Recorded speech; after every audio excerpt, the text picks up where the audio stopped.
YouTube, how's it going? Welcome back to Paul's Draft. My name is JD, and today we're continuing with our playthrough of Pokémon Crystal in Order of the Pokédex. We played through with Qwilfish last week. This week, we are going to optimize Qwilfish. We're going to give it an egg move, and we're going to play through again with all the knowledge of the game and see how much better this Pokemon can do. I recommend you go check out the playthrough I did last week. That way you have some references. Let's dive into the stats, and then we'll look at the playthrough. HP for this Pokemon is 65, attack is 95, defense is 75, special attack and special defense both 55, and speed is 85. Very fast Pokemon with really good attack. The other stuff is kind of okay. It's nothing really bad about this. This is only a single stage Pokemon, so the fact that these stats are pretty solid like this is pretty good. Let's dive into the playthrough. Now, usually the first battle of the game is against triple question mark. That's our, that's tradition. But in this case, I didn't click the third question mark, so it ends up being double question mark. But our battle is against our rival. He has Chikorita, and Chikorita will go down to a handful of Poison Stings. Poison Sting is a solid move against this, but we're not going to have Poison Sting very long, so it's not a move I'm really concerned about using. And we're going to move right on to this area of the game. We do some training, and we're going to talk about what we did in this game, what we modified. So what we did with this Pokemon, instead of playing through with what we did last week with just like normal level up moves and TMs, we are allowed to give this Pokemon an egg move. Well, an egg move, you don't know what it is. In Generation 2, they introduced breeding. So this Pokemon can breed with other Pokemon, and whenever you do that, you can start the game out with the move. There's a couple options: Bubble Beam, Flail, Haze, and Supersonic.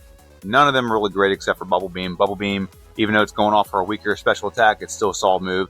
65 base power, and with stab ends up being about 98 base power. It's 100% accurate. It's got 20 power points. It is a very good move to have. It's very powerful in early game. It'd be great if we had like a poison move, like if we had Sludge Bomb to start the game with. This would be amazing because that move's so powerful, and this Pokemon has a really high attack stat. However, this is the move we're going to start the game with. Very excited about that. When you look at some other things about this Pokemon, we were in a fast level up, or a medium fast level up group. We are a water poison type, which means we do not have that many weaknesses. We actually have a very low amount of weaknesses for most Pokemon. We're weak to ground, electric, and psychic. However, we are resistant to fighting, poison, bugs, steel, fire, water, and ice. So we have a lot of resistances with this Pokemon. This is probably why this Pokemon does so well, is even though we don't have exactly the best stats that lines up with one of our types, it's still a Pokemon that's solid because it does not have a lot of things it's weak to. And even when we're weak to things, we're still going to be very powerful because we have a really good attack stat. And ground and electric and psychic, none of those things are resisted to our moves. That's why this Pokemon does so well, in my opinion. We're finishing up with this bug catcher. This bird keeper here. I did it again. I did it in the last video. I called it a bird catcher or something like that. We're going to face Falkner. Falkner is the first gym leader. He has flying type, and we're going to lead out with our Pokemon. He leads out with a Pidgey. Bubble Beam will be a 2-hit knockout. Yep, there's 2-hit knockout. Now, we got our Axie lower. That's kind of the big problem with this battle. We almost lost this in the original playthrough. In the first playthrough, we almost lost this, but we get a very, very quick win over Falkner, 4 minutes and 30 seconds, and we're not going to learn Harden, but we will use Minimize. If you don't know this, Minimize is a move I've outlawed in Generation 1, because when you do Minimize in Gen 1, it boosts your stats. Now, this is our comparison when it comes to the last playthrough, so we have a 6-minute advantage over the last playthrough. In this playthrough, we can skip over Bellsprout Tower. That is a big advantage for this Pokemon, that we can just avoid that, because we don't have to get all the extra levels. Now we're going to go into Bugs' gym, and I'm going to super sim all these battles. If you don't know this editing trick, I don't actually skip over these battles like this. I don't have a program that automatically does the battle. And we're going to dive in against Bugsy. Bugsy leads out with a Metapod. We'll go for Minimize just so it makes it difficult for the opposition to hit us. It's going to be very important when we get against Scyther. Scyther is a Pokemon. It's very powerful. It doesn't exactly have anything great against us, but it is still a Pokemon that can be, menacing if you just don't pay attention and do it right. Scyther comes out. We're going to go for Swift on Scyther. We'll go for Bubble Beam. Swift and Bubble Beam seem to be doing about the same amount of damage. If you don't know, in the top left corner, I've actually switched it to show, in the optimized playthrough, I switched it and show the damage ranges. And now with beating Bugsy, we are at a 9-minute advantage compared to the last playthrough, which is pretty good. We're saving a lot of time, and the whole goal of this is to get a much better time than we did in the original one, using all the knowledge and everything. Now, one thing I will mention about Generation 2 compared to Generation 1, if I play through Generation 1, and then I decide, you know what, I don't need it, I can cut out so many battles, it's a lot easier to do that in Generation 1 than Generation 2. The reason why in Generation 2 there's so many spinners, that sometimes you'll just avoid all of them in the first playthrough, and then they'll all show up in the second playthrough. That's why sometimes the second playthrough you're pacing at exactly the same level. We are facing our second rival battle. Like I said, he is double question mark at this point. And we got Bayleaf coming out. We have full health on Bayleaf. We are confused. And Razor Leaf does a lot of damage. This is why I picked Bayleaf, because Razor Leaf in this battle can be very detrimental. After this battle, we have so many access to moves that we can handle this. But we get our first reset of the game against our rival right here. This is the hardest rival battle in my opinion. because Ghastly can be very menacing at this early in the game. A Ghost type Pokemon. Zubat, like, it's confusing me, so I will say that that's a problem. And then Bayleaf, like I said, Razor Leaf, pretty solid move. It's going to do a lot of damage. It does a lot of damage whether you're weak to it or not, but I don't think we're weak to it. It just does a lot of damage. And it beats us. We beat him this time. We move on, and we move right on to the Forest. We're going to pick up a really good move. It's going to really up this Pokemon. Not much better because we do have Swift, but this does give us the option and the possibility of making the opposition flinch. And that will lead us right into our next gym battle, which is going to be against Whitney. Now, I've changed this up a little bit. I used to fight all these battles, but now I don't. I usually try to avoid as many battles in here as possible. We will fight this person. And I usually don't fight this person anymore, but I did in this one just because I need it. I walk that way, and it's just habit. But we're going to go ahead and face Whitney. Whitney comes out with the Qwilfish. We're going to go for Minimize, and we're going to go for Headbutt. It's a one-shot on the Qwilfish. Very good. And then Miltank comes out. Headbutt 1, Headbutt 2, and Headbutt 3. Very good. We get the knockout, get the win. And here's something stupid we didn't do. I'm going to go ahead and pause it real quick. What we did not do in this battle is I went back and grabbed the pink bow, and I completely forgot to equip it. I did not equip the pink bow. This battle could have been even more decisive. But with this, we are maintaining about an 8-minute pace, just below 9 minutes. That's pretty good. Whitney can usually be a tricky gym leader. Now, here's what I said about pace. We're only 3 levels behind the pace we did in the last one. In the last one, we fought more battles. We fought Bellsprout Tower. We did a couple other things as well. So we're going to go ahead and move on and face the rock tree thing, and then we're going to go ahead and skip over and go to the next part. Sudowoodo comes out. Bubble Beam should obliterate Sudowoodo. It's a 2-hit knockout. It is a 2-hit knockout. Very good. And we move right on to Ecruteak City. We are making a quick detour to the Lake of Rage to pick up TM10, which is Hidden Power Ice. We went with Hidden Power Ice because it was the best option. I contemplated Hidden Power Dark. Hidden Power Dark would have been useful against Morty, but we're going to have Surf here in a second, and that's going to pretty much eliminate all Morty's Pokemon on one shot except for one. And then it also would have been useful against Will. Will was my first reset of the first playthrough, but really I just got to play Will smarter. I went for Return against Will rather than Sludge Bomb. Sludge Bomb would have one-shot all of his Pokemon, except for like one, but we'd have been able to tank one Psychic. We were weak to Will, that's why it's a big deal. And we went with Hidden Power Ice because it basically makes Claire obsolete, it makes Lance obsolete, plus there are a lot of flying Pokemon. Your rival has Golbat. Hidden Power Ice is effective against our rival technically, but we're not going to use Hidden Power Ice against our rival. We're going to use Sludge Bomb because we're going to get Sludge Bomb here soon. And right now we're in the Komodo Girls. Komodo Girls is a time I like to ask everyone, please make sure you like this video, make sure you comment on the video. Those two things really help out getting this out to more people, helps out the algorithm. I know if you're watching any YouTube, like, you know, anyone who makes YouTube videos that talk about the algorithm, it just is what it is, the nature of the beast of making content on YouTube. And then make sure you subscribe. And right now we're facing our rival. Our rival comes out with a Haunter, and like I said, Surf, one-shots pretty much all of his Pokemon except for Bayleaf. This is why Water-type Pokemon have such an advantage in Generation 2, because right after the third gym, we get a very powerful water move, and it makes a lot of these battles a lot more obsolete. And we're going to 3-shot the Bayleaf because it goes for Reflect, so we don't get a 2-shot. But we get the win over our rival. We're going to fall through the floor and land right in front of Morty. Morty is the Ghost Specialist. He will lead out with a Ghastly. He has 2 Haunters and a Gengar. Now, we forgot to equip the Mint Berry so that we can wake up when Gengar tries to put us to sleep. We're going to go for Surf. We only have 5 power points left, so I was contemplating maybe go for Hidden Power Ice there. But Surf will one-shot the Ghastly, one-shot the Haunter. Gengar comes out. Is Surf a one-shot? It is not a one-shot. However, he misses putting us to sleep. And we're going to knock out the Haunter with 1 hit as well. Very good, very clean win over Morty. Take no damage. And we are maintaining exactly a 9-minute advantage. 24 minutes, 23 seconds. 33 minutes and 23 seconds on the original playthrough. So good timing there. And we're going to move right on to old Chucky Boy. Chucky Boy is a fighting specialist, fighting gym leader, and he's going to lead out with a Primeape. Now, Primeape will go down to 1 hit because he's weak. And like I said, we haven't gone for Sludge Bomb yet. We could have gone to Lake of Rage and done that Rocket plotline, and we'd be really over level for this battle, but I decided not to do that. Poliwrath. We went for Headbutt, hoping to get a flinch, and I thought Return would finish him off, but it doesn't. But we do get the win, take almost no damage from old Chucky Boy. We're still maintaining a 9-minute advantage over the original playthrough, and we're going to move right on from old Chucky Boy and move into Jasmine's gym. Now, Jasmine is a Steel Specialist. We really can't do anything poison-wise with her, but Water, Surf moves, any Water move will do well, and we have Surf. So this is why another advantage, again, for Water-type Pokemon is she is usually a problem for most people, but she makes this pretty obsolete. Magnemite has really low special defense, so Surf is very powerful, and then Surf on the Steelix, it almost one-shots. Now, he goes for Sunny Day, which minimizes the damage that my Surf can do. However, we still get a 3-hit knockout. It does nothing to us.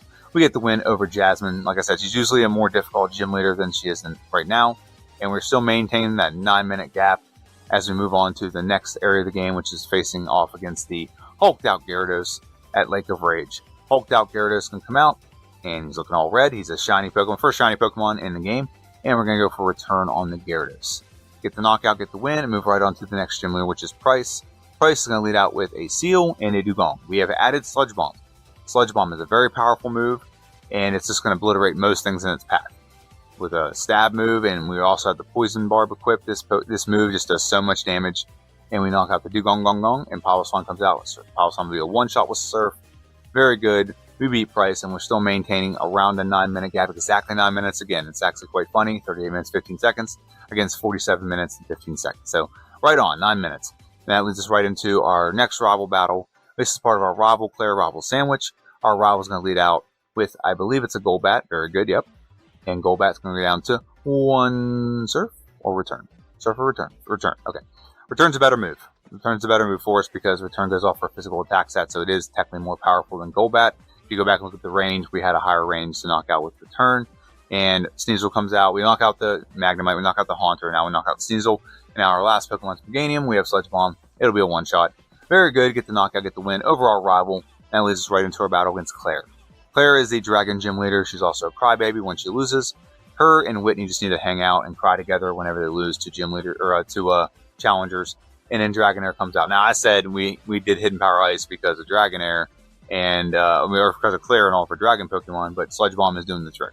And it wouldn't Hidden Power would have been close, but we would have equipped the Never Melt Ice if we did that. So now we're going for the Kingdra. We don't want Kingdra to go for any kind of healing items, so we went for Return. That way we just did a little bit of damage, and then Sludge Bomb knocks it out. We have gained 2 minutes on the advantage, so now we're 11 minutes faster than the previous play. Actually, 11 minutes and 20 seconds faster, so almost 11.5 minutes. And we're going to go ahead and move right on to our next battle of the game, which is a final battle against our rival in Victory Road. And he's going to lead out with a Sneasel Pleasel, and he's going to jaw a little bit. I'm a better person than you, remember me. No, you're not. Sneasel comes out, and Sneasel's going to come out, and we're going to go for Sludge Bomb on the Sneasel. Very good. One shot. Very good. Golbat comes out next. Oh, I'm sorry, Magneton comes out. We'll go for Surf on the Magneton. It is a one-shot. Very good. The next Pokemon comes out is Kadabra. We're going to go for Sludge Bomb. I think it's going out in order of what it thinks will be effective. So it went Magneton's electric type, and then Kadabra's psychic type, so that's why I went with those two. And now it's trying to avoid the things that, are going to be super effective against it. We one-shot the Golbat, one-shot the Haunter, and now Meganium comes out. Sludge Bomb obliterates Meganium. And as we look at our time comparison, our last battle against our rival, we have maintained about a 12-minute advantage here. But we're going to move right on to the Elite Four, and we're going to take on members of Elite Four in Indigo Plateau. And I'll see you guys there. We are at the Pokemon League, and we're gonna do real quick is save, and then we're gonna look at our moves, and then we're gonna look at our stats, and then we're gonna go ahead and take on the Elite Four. So the first thing we're gonna do is look at our moves. Our moves to this Pokemon are as follows: Return, Sludge Bomb, Surf, and Hidden Power. We will change none of these in the Elite Four. What we might change, if possible, is we might change our held item. Right now we have the Poison Barb. We can also do the Pink Bow. We can also do an item maybe to cure like paralysis or something like that. That could be possible. Hold a berry. We also could hold the Never Melt Ice. And let's look at our stats. Our stats that are out of battle, our attack is 137, defense is 115, special attack is 97, special defense is 97, and speed is 127. In battle, our stats are attack is 154, defense is 129, special attack is 109, special defense 97, and speed is 142. So having the first member of Elite Four, he's actually the one we are weak to, which is Will. He's a psychic specialist, and he's going to lead out with a Xatu.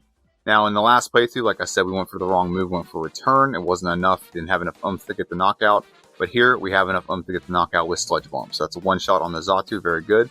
Jinx comes out, she's pretty frail. We're going to do the same thing. Go for Sludge Bomb on her, it's a one-shot. Slowbro comes out. Now, Slowbro will not be a one-shot, but we're going to use a two-hit. Very good. He can go for Psychic and do a lot of damage to us. Sludge Bomb on the Xatu, very good. And the final Pokemon Executor, it is weak to us. We get the hit, we get the knockout, and take Will. Beat Will pretty bad by not take any damage at all. And we move right on to Koga. Now, we don't exactly have great stuff for Koga, but we're going to do pretty well, and we're going to go ahead and face Ariados. Now, Ariados is poison type as well, so it doesn't do as much damage with Sludge Bomb, so that's why we went for Return. It's a two-shot. Return on the Venomoth, very good. And we have Fortress come out next, and we just go for Surf on the Fortress. It'll be a two-shot. We just don't want the Heal or Explode. Those are the two bad things that Pokemon can do. And then Muck comes out. Go for Return on the Muck. It's going to be a one-shot with a critical hit. That was very clutch. And now we have Crobat. We have nothing that can one-shot it, so we just want to make it so it doesn't heal. We do. It goes for an evasive move that doesn't do anything. We beat Koga and move right on to Bruno. Bruno, we usually don't talk about Bruno. Actually, in this playthrough, this game, he's actually pretty solid. And we're going to go for Sludge Bomb on the Hitmontop. Now, it is fighting type, so it doesn't do as much damage, but it does do dig on us. Doesn't do that much damage to us. We two-shot it. Are we going to one-shot the Hitmonchan? We are. Hitmonlee comes out next. Is it Hitmonlee? Yep, it is Hitmonlee. We're going to one-shot Hitmonlee. Onix, we're going to switch it up and go from Sludge Bomb to Surf. Or Hidden Power Ice would have done the same thing, but we're going to one-shot the Onix. And we're going to transition back to Sludge Bomb. Surf and then Sludge Bomb. It's a combination of the two. It'll be a two-hit knockout. Very good, very easy win. Very clean win over Bruno. And now we're going to save and go right on against... is it? That's not... Yeah, it's Karen. There we go. I always get Claire and Karen mixed up. So we're going for Umbreon. We're going to go for a two-shot with Sludge Bomb. We get confused. That's awesome. That's amazing. And that's where we could equip something to Bitterberry. Could have stopped us from getting confused there. But we move on. And now we're going to face Vileplume. He paralyzes us. And basically, I'm seeing the writing on the wall of what's going to happen with this battle. It's not great. Our accuracy is lowered. We're paralyzed. We're not in one-shot range. And then we're missing. And now we just have very low health. And now we're cursed. So that's not even better. So I take my second reset of the game.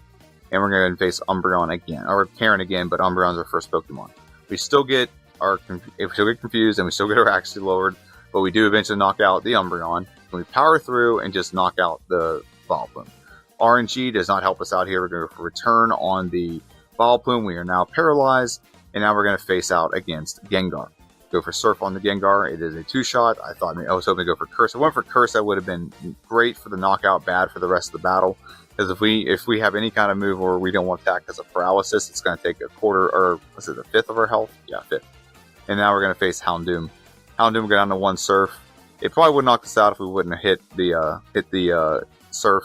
If we'd have missed, it probably would knock us out. But that leads us right into our final member of the Elite Four, which is the champion, which is Lance, or as I call him, he looks like Danhausen to me. And we're going to go for Sludge Bomb on the Gyarados. It'll be a two-hit knockout. Hyper Beam doesn't do anything to us. He gets poisoned, knocks himself out very good. And now we're going to go ahead and go for Hidden Power Ice on the Dragonite. Very good. It's a range. It's not a one-shot. Sludge Bomb would have also been a range, so this was the better call because it's close. I was contemplating maybe Sludge Bomb would do enough. But these moves are just close enough to get a one-shot, except for on the Dragonite that's level 50. But we get a two-hit knockout, and it's not a big deal. They have nothing that can lower like our accuracy, so this is a foregone conclusion when it comes to those two. And the last two Pokemon are both weak to Surf. Surf will one-shot the Aerodactyl. I'm pretty sure it's going to one-shot the Charizard as well. Does it? It does. Very good. We beat Lance, the liar with the flyers, as my guy Squidgy would say. Recommend you go check his channel out. A bunch of them are in the description down below. And we get our time locked into the Elite Four of 59 minutes and 46 seconds. And we look at it compared to the original playthrough. Original playthrough 1 hour, 11 minutes, and 41 seconds. So that is a 12-minute advantage that we have maintained getting through the Elite Four. But that's only half the battle. Half the battle is, Johto, which is what we just did. The other half is Kanto. So I'll see you guys in Kanto. Now that we're in Kanto, we're going to skip over all the gym leaders and dive into the last two battles of the game, which is against Blue and then against Red. Blue is going to lead out with a Pidgeot. Pidgeot will go down to, is it one Sludge Bomb? It's right in a range of a one Sludge Bomb. Ice Beam, surprisingly, is not a one-shot. It's because our special attack isn't as high, so Ice Beam is not as effective. However, we do get the one-shot with a crit on the Pidgeot. We get a one-shot on the Alakazam. Surf on the Rhydon will be a one-shot as well. That leaves three Pokemon left. This is actually a very quick battle. Go ahead and go for Sludge on the Gyarados. It's going to be a two-shot. It hits us with Hydro Pump, does absolutely nothing. He's going to go for a Restore. We've just gone for Return. Return wouldn't done too much damage, and now we can knock him out very good. We have two Pokemon left. We have Arcanine. We probably could go for Sludge Bomb, and nope, actually we can't. We're not in range, so Surf is the better option there. And in an Executor, it is weak to Sludge Bomb, so we one-shot Executor. Very good. Clean sweep over Blue, and we have a gap of 15 minutes right now that we have maintained over Blue. 15 minutes and about 20 seconds. And so leading into Red, we have a big opportunity here to make sure that we increase our time. So as we move on, we're going to expand this out, and we're going to go ahead and listen to his diatribe about losing to us. And we're going to move right on to our final battle of the game, which is going to be against our rival. Not our rival, I'm sorry, against Red. Red comes out, and he's going to come out with Pikachu. Sludge Bomb is a one-shot on the Pikachu. Very good. We don't get this very often. We actually have like a move that will just obliterate everything that red does. And we get a range on the Espeon, a one-shot range, very good. Sludge Bomb on the Snorlax, it'll be a two-shot. Go ahead and go for your Amnesia. It doesn't matter. Two-shot on the Snorlax. And from here, I really don't see how anything can really do anything to us. We outspeed all these Pokemon. Sludge Bomb is a two-hit on the Venusaur, very good. Blastoise comes out. The worst thing here is we can get frozen by Blizzard. That's really the worst thing that can happen right here. But we get a two-hit on the Blastoise. And then Charizard comes out. We're going to go for Sludge Bomb on the Charizard. We wouldn't have one-shot with Surf anyway, so Sludge Bomb's a two-hit. Get the win over Red. I'm sorry, I keep going to say our rival. The win over Red, and we're going to compare our times. So, we have maintained the 15-point advantage. Actually, we gained on the 15-point advantage, and it made it 16 minutes. So we beat the game in 1 hour, 18 minutes, and 12 seconds. This is a very good time. Very good time. This is a couple minutes, maybe a minute or two off of the number one Pokemon in this challenge. So here's what our tier list looked like after the first playthrough. Qwilfish was down here in the D tier under the sub 95 minute run. That's not bad. But after this playthrough, it jumps up here and actually is ahead of Feraligatr. I'm going to have to play through Feraligatr again because there's no way Qwilfish should be better than Feraligatr if I'm being honest. But Qwilfish ends up getting the third fastest time we've had in this playthrough, in this game, whatever you want to call it. So he moves up there, and I'm really impressed with this Pokemon. I think actually I could do better. I think in the second playthrough, I tried so much to try to get rid of some battles that we didn't need. And I don't think we needed as many levels as we had. We probably could have done this about 3 or 4 levels lower, and I think it would have been very useful to avoid some other battles. And that alone right there is going to save us about maybe another 2 or 3 minutes at least. So that would get us up there in the S tier. I think it's definitely possible. I'm not going to do it anytime soon. When I get through a lot of these, I'll go back and look at some, and maybe sometimes I'll watch other YouTubers like Squidgy or Scott's Thoughts, and they play through and they find a better strategy than the one I use, and maybe I can go back and try to implement that. That does happen. So I'm really happy with this Pokemon. I didn't tell you this, by the way. I named the Pokemon Mrs. Puff. I forgot to tell you guys that in the beginning. And this Pokemon's pretty cool. I like it. And then if it only had an evolution in this generation, I can only imagine what it could have been. It does have an evolution in another game, but it's a Hisuian form, which I think it's dark poison or ground poison rather than being water poison. So we don't get an evolution for this version. But let me know what you think in the comment section down below. This is JD. This is Polywar's Wrath. I want to thank everyone for watching. Tune in Friday. Friday, we have a playthrough of Pokemon Blue, finishing up the Rock Type Challenge with a playthrough of Onix. I actually expected this playthrough to be absolutely abysmal. It was not as bad as I anticipated, because if you don't know this, a long time ago I played through and I just had the game and I had like just a graphic of it what looked like the Game Boy around it. I didn't have the stats and things I have now. That is courtesy of Scott's Thoughts. He has given access to everyone to use his what is it called? The overlay. So that really helps because you can see your ranges, you can see what moves most effective. And in the original playthrough, I wasn't seeing that. And I'm seeing that now, and the playthrough I did that's going to come out on Friday is actually extremely solid for this Pokemon. I don't think he's as bad as I initially intended or initially thought he was, but it's going to be fun. I can't wait to do it. I can't wait for you guys to see it. Make sure you tune in and have a good one. And I'll see you guys on Friday.